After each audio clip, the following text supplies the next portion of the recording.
బియ్యం నానబెట్టి పిండి రుబ్బే పని లేకుండా అప్పటికప్పుడు ఈజీగా, టేస్టీగా, క్రిస్పీగా 10 నిమిషాల్లోనే చేసుకునే ఇన్‌స్టంట్ టమాటా దోస. ఇంట్లోనే హోటల్ స్టైల్‌లో చాలా క్రిస్పీగా, చాలా టేస్టీగా ఈ టమాటా దోసను ప్రిపేర్ చేసుకోవచ్చండి. ఎక్కువ ఇంగ్రీడియెంట్స్ ఏమీ వేయకుండానే ఈ టమాటా దోసను చాలా టేస్టీగా చేసుకోవచ్చు.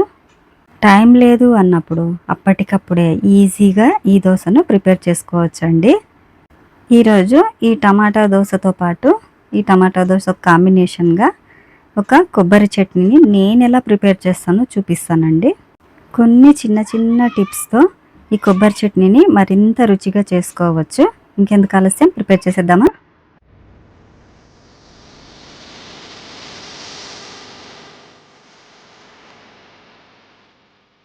అందరికీ నమస్తే అండి. Welcome to my channel. ముందుగా ఇక్కడ 4 టమాటాలు తీసుకున్నాను నేను. చూడండి, బాగా ఎర్రగా పండిన టమాటాలను తీసుకోవాలి.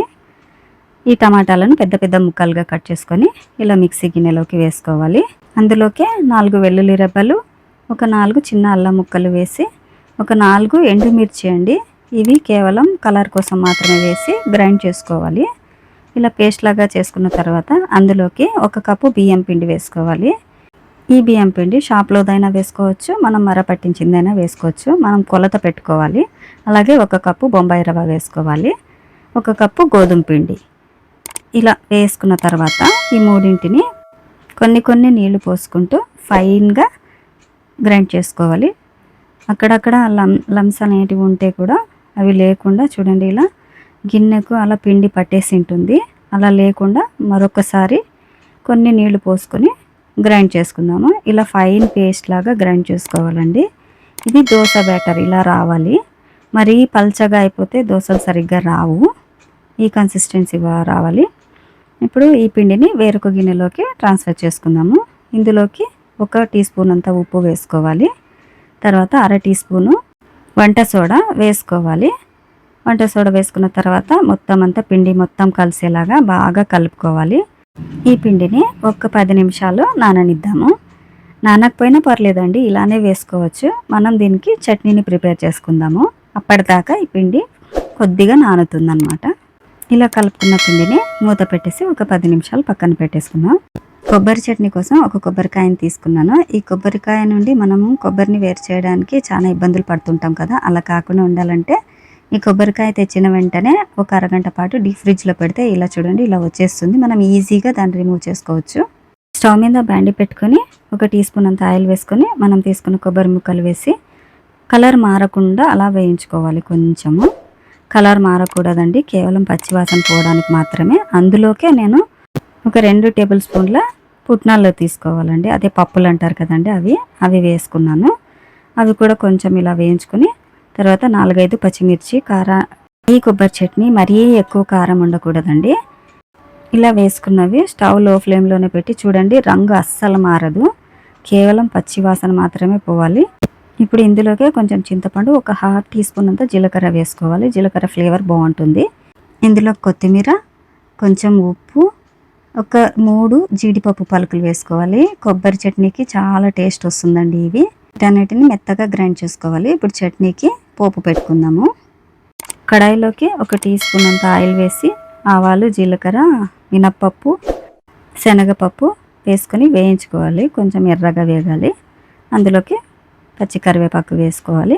ఇది మనం గ్రైండ్ చేసుకున్న చట్నీలోకి వేసుకోవాలండి.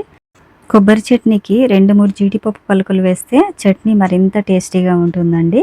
మీరు కూడా ఒకసారి వేసి చూడండి. ఇప్పుడు మనం పిండిని చూద్దాము. చూడండి, పిండి ఇలా బాగా నానింది కదా. నానిన తర్వాత ఇలా పెనం బాగా వేడి చేసుకోవాలండి. దోశలకు వచ్చేసి పెనం బాగా వేడిగా ఉండాలి. చూడండి, ఇలా ఒక గరిటెతో ఇలా పిండిని తీసుకొని పిండిని బాగా స్ప్రెడ్ చేయాలి పెనం మొత్తము. ఇలా దోశ వేసి స్ప్రెడ్ చేస్తుండగానే దోశ రోస్ట్ అవుతుందండి. చూడండి, కనిపిస్తుంది మీకు. ఇలా దోశ వేయగానే మనం ఆయిల్ వేసుకోవాలి. దోశకి వచ్చేసి ఎప్పుడు ఆయిల్ చివర్లో కాదండి, దోశ వేసిన వెంటనే ఆయిల్ వేయాలి. అప్పుడే దోశ పర్ఫెక్ట్గా వస్తుంది. చూడండి, దోశ ఎంత క్రిస్పీగా వచ్చిందో. దోశకు వచ్చేసి పెనం వేడిగా ఉండాలండి ఎప్పుడు. దోశ పెనం వేడిగా లేకపోతే దోశలు సరిగ్గా రావు, మెత్తగా అయిపోతాయి. దోశలు క్రిస్పీగా టేస్టీగా రావాలంటే పెనం వేడిగా ఉండాలండి. ఇప్పుడు నెక్స్ట్ దోశ వేసేటప్పుడు పెనం కొద్దిగా చల్లారుతుంది కదా, అప్పుడు మరి కొంచెం పెనాన్ని వేడి చేసుకొని ఇలా నీళ్లు కొన్ని స్ప్రింకిల్ చేసుకొని దోశను వేసుకోవాలి. దోశ అప్పుడు పర్ఫెక్ట్గా వస్తుంది.